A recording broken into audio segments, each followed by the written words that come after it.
made national headlines when he flew a one-man gyrocopter onto the west lawn of the U.S. Capitol. Tonight, we go one-on-one with Doug Hughes about his stunt and his newfound infamy. Rod Carter is live in Ruskin outside Hughes' home now. Rod? Hey, Gail. Doug Hughes just wrapped up an interview with Hardball with Chris Matthews just a moment ago, right there in his living room at his home here in Ruskin. He's been doing a lot of interviews, and he's been doing them all right there inside the house because he cannot leave. He cannot set foot on the other side of his threshold, can't even cut his own grass. Someone has to do that for him. So today I sat down with him and talked to him about why he flew under the west lawn of the Capitol, why he literally flew into the national spotlight to prove a point and, in his words, make a change. It worked out. I wasn't shot down. Speaking candidly, Doug Hughes knows he could have been shot from the sky last week when he flew his gyrocopter to the U.S. Capitol. I felt that I tilted the odds in my favor, that they wouldn't shoot me down because I gave them advance notice.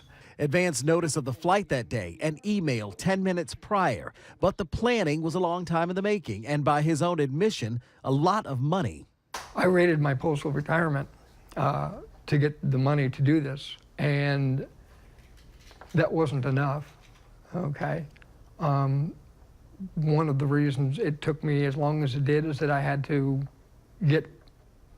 beg, borrow, and steal from other bills that I had over the last year. All total, 25 grand, and his entire point is to bring attention to government campaign reform and financial waste.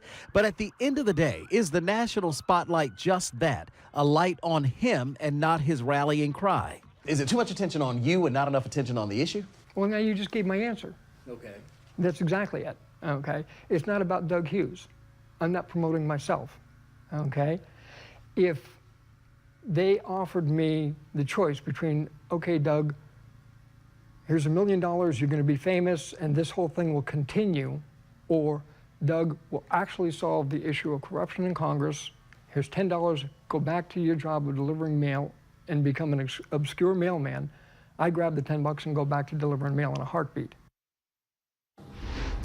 Now, he's going to be in that national spotlight, local spotlight, otherwise for quite some time until the legal process plays out. As for the whole point of what he was trying to do, and that is to get those letters to Congress, to the best of his knowledge right now, the letters that this mailman was trying to deliver have not been delivered yet. He did tell me that one congresswoman, Kathy Castor, did reach out to get a copy of it, not endorse anything at all. She just wanted to see the letter.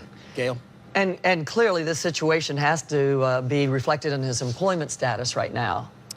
Yeah, his employment status right now, he's on paid leave while this whole thing plays out. The question is, how long will that leave be paid? He says he has no idea. He's just going to have to wait and see what happens. Well, clearly he was passionate about this to spend every dollar he had to do it. Rod Carter reporting tonight. Thank you.